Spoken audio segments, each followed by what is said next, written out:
Everyone saw this week the story of the Syrian refugee and the young boy called Bailey McLaren in Huddersfield.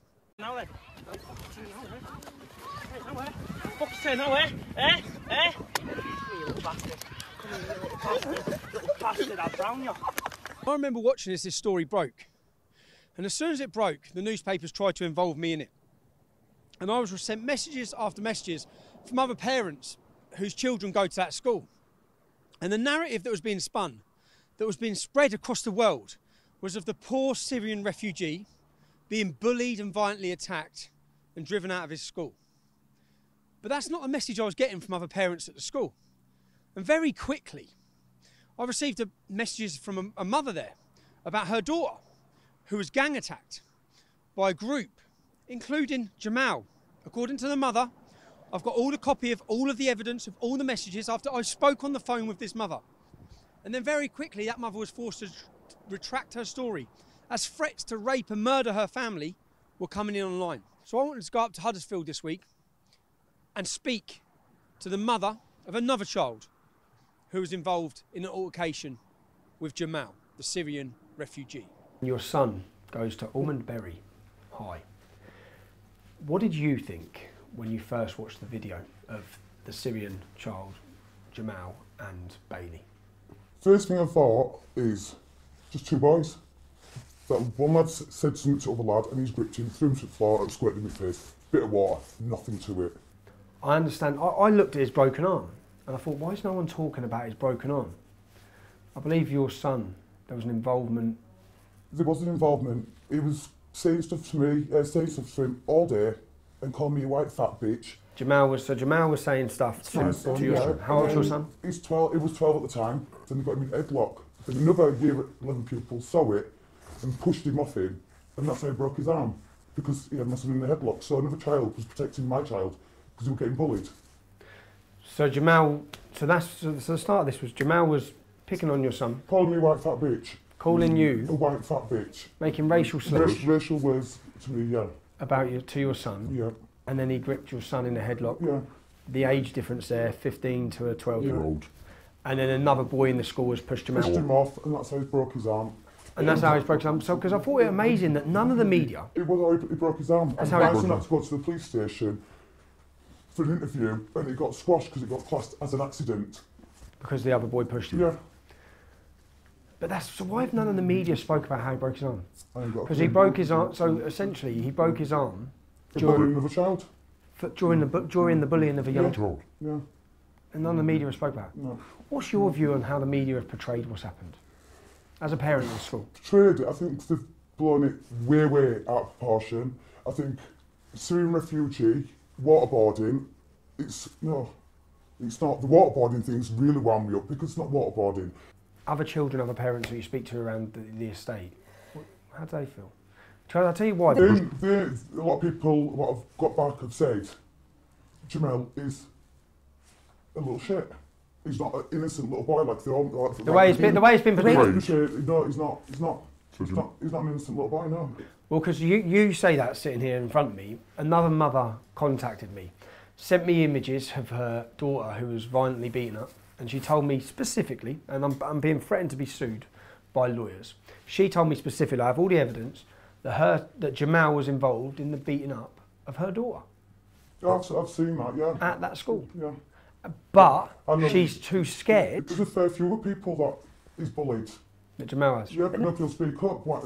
People need to speak up because what's happening to Bailey, he's getting made out to be the really bad bully, and Jamal is actually a bully. For everyone who judges this 1 minute clip, the first thing you hear Bailey McLaren say is, "What are you saying now?" Now then. Fuck's sake, now, eh? Eh? Eh? What are you saying now? So something's clearly been said before. It was time to sit down and speak to Bailey McLaren, who's currently living in hiding with his family, to find out just what happened before and after this incident unfolded. Obviously, the clip that everyone's been shown that went viral, what's the backstory to that? I watched, and the first thing I saw you say is, "What are you saying now?" Yeah. When it all started was when he actually, in the lesson before, he was gobbing it off to me, saying stuff, I laughed it all off kind of thing. And then I was sat in the dinner hall, and then one of his mates come up to me saying, "Oh, watch out, Bailey, he said he's going to stab you." So me being me kind of thing, I said, "Right, let me go confront him." Went up and was saying, "Oh, what do you say now, da da da." And then that's what the video shows. But that bit there. There were threats of getting stabbed, and I wasn't going to take it kind of thing. I wasn't going to be scared or intimidated kind of thing. But. And you'd had an argument, so you'd been arguing in the classroom before this? Yeah, we were gobbing it off behind the teacher kind of thing. I just laughed it off kind of, and just left it. So, because the way this has played out, Syrian refugee, what effect did the fact he was Syrian have on the situation? If there were no race or anything like the media have tried to put it out, it was just an issue between me and Jamal. So there was no race, and no because of his religion. Just another kid mouthing off two young children. If it was anyone else, I'd have done the same. Yeah. In the first couple of days of this incident, I was contacted by parent after parent in the school. I've met a parent this morning from your school, whose 12-year-old son goes to your school. The hockey stick incident. Yeah, he attacked a girl with a hockey stick. And that was reported to the school? Yeah, which the girl has then had to be brought out of the school by her own mum and homeschooled because of it. So a young girl being homeschooled because of what Jamal done to her. Jamal has done, yeah. And then there's another girl that was jumped by a few young Muslim girls, and I spoke with her mum. Yep. And I had all the screenshots and all the photos, and Jamal apparently was involved in this attack against their daughter. But so at school, because the other mother I spoke to this morning said at school, he's not innocent. Not innocent at all.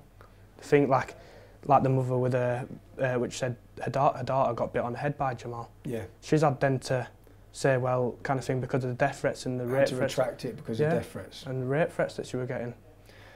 You're 16? Yeah, 16, yeah. You should be taking your GCSEs? GCSEs, most crucial, yeah, what I've actually been building up for my GCSEs, to take my GCSEs for all my school life kind of thing. This is the main year which I should be getting my head down in school, but now I'm suffering from that. When was this incident with Jamal? 6 weeks ago, around 6 weeks ago, yeah. So you had this altercation 6 weeks ago. What happened at school about it? The school said, so they left it kind of thing, and then I got brought in by the head teacher. He said, the thing you'll be getting is an hour detention. Left school that next day, well, at school that night, and he phoned up my grandma and said he's been excluded for 2 days. So then I'm thinking, all right, I'll be going back into school on the Monday. Then got a phone call and said, well, he's permanently excluded. He won't be allowed back into the school. What did the teacher say, the head teacher? When you had a conversation with him about this incident, he said, if this headline gets out, all messed up. If the headline gets out? So not to do with the incident, but if the headline gets out? As in? Syrian refugee. I said, it's got nothing to do with that. He said, is it because of his religion? I said, it's got nothing to do with that. I don't understand why this has been brought into the occasion. A solicitor got involved? Yeah, he then posted, I believe, he's posted the video after I've had a meeting with the governors and the head teacher. So you've had a meeting with the governors and the head teacher? Yep. And then the next day, it went right, yeah, the video. Muslim lawyer, 6 weeks after the incident has happened, 6 weeks later. Yeah. So the school have dealt with it. 6 weeks later, the video is put online, viral, and there's a big statement with the video, a big story about how Jamal has been bullied for years, 2 years in the school, and how when you read that statement, it reads as though you broke his arm. Right, it's not true. It wasn't me that broke his arm at all. Was you involved? Wasn't involved in it at all? Nothing at all. So this is your I wasn't even there. You wasn't even there. So this is your first altercation with him. He's mouthing off at you in class. Then you hear he's going to stab you. So when that then comes out and you see it going viral, the way it went viral, I didn't know what to do with myself, kind of thing. You get all the comments that I would read and all this type of stuff, and then hours later, my address got put out, and then there were people turning up at my house in cars, all this type of stuff. I've seen comments on here saying your sister should be the same as yourself. Your sister's a mixed race. Is that right? Yeah, yeah. Say if I just pick some of these I'll find you on my way. I'll rape you. It's a picture of you. Who is Alfie? Who the fuck is Alfie and Bailey McLaren, the dirty racist bastards? You better make sure that kid isn't at Almondbury School, because we're going to do exactly what he's been doing to other kids. And the older one is getting his head caved in. The older one must mean your brother. People like you shouldn't have right to give birth. These are aimed at your mum. Kill yourself and kill your whole family. In the sense of, if we talk about bullying, you're what, 16? 16, yeah. I hope your son gets raped. There's a lot of instances of rape here. Yep. Again, look, do you know what, I get lots of this, yeah? And it worries me. And I'm a man. You're a 16-year-old kid. Like aiming at my mum and my sisters, saying they're going to rape my mum, saying rape my sister and stuff like this. It's just appalling.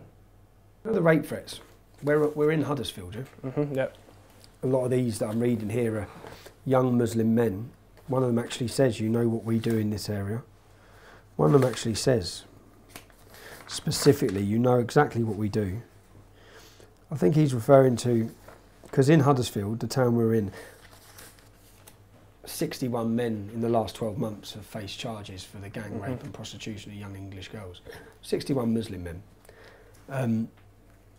So how real do you take those threats? Serious, very serious. Because in my hometown, there's that, like you said, there's 61 people that have been. And that's why you've left. Yeah. That's why you're in hiding. Yeah. Have you seen the media report anything about the threats you're facing? And all they've reported on about is the Syrian refugee as they parade across. Yeah. No, there's been nothing on thing about saying, well, look what his family's had to face, look what he's had to face. Nothing. Just a kid having a altercation at school. Which happens all across the country. So from the minute this happened, your house is coming under attack, your family's coming under attack, you're receiving all of these, and I read a newspaper article saying you'd gone into hiding. I read that you'd left the country with your mum. That's what I read. Yeah, right, yeah. Yeah, we went into hiding kind of thing because we had all these threats. Yeah. Rape threats, death threats. Bearing in mind basically all of these, there's thousands. There's thousands of these threats. Bearing in mind there's thousands of threats, and they're all from Muslims who are looking for you. Where did the police relocate you? Beeston. In a bed and breakfast next to Winston's. The bed and breakfast next to Winston. Winston's is a prostitute haven in Leeds. Beeston is a Muslim community. Yep. The bed and breakfast was owned by a Muslim. Yep. And that's where they were driving to take you in a riot van from Huddersfield. We've looked at the reviews on it and I've read the reviews. It's crime, full of prostitutes, full of drug dealing. This is the B&B that the police were taking you to as a safe place. They may as well just put an arrow on top of my head saying, look, he's here. He's here. Yeah. You should be taking your GCSEs. GCSEs, most crucial, what I've actually been building up for my GCSEs, to take my GCSEs for all my school life kind of thing. This is the main year which I should be getting my head down in school, but now I'm suffering from that. How would you do in your GCSEs? What's your predicted grades? Yeah, good. Intelligent, I'd be getting high grades. If you could say something to those people who are judging you, the people who think that you're a bully, that you're a racist, that you're a horrible individual, what would you say to them? Try and get the other side of the story first. Before you actually start making the threats and these threats that have come across. Yeah. Just get two sides of the story, because then you might not, your opinion will change. Maybe so. Yeah. Are you scared now? Yeah. Scared for my life, scared for my family's life. Over the last 2 years, a young girl has been bullied at a school in the south of England. Here's 2 videos of the Muslim girl who's been bullying her.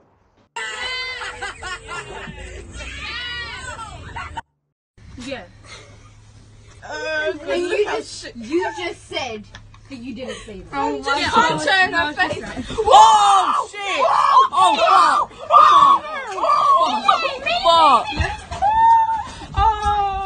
fuck! Both these incidents happened in the same period of time. Both have been shared online and both have been made public. Will the media report that the English girl was waterboarded? Will that be in the headline as she threw water upon her?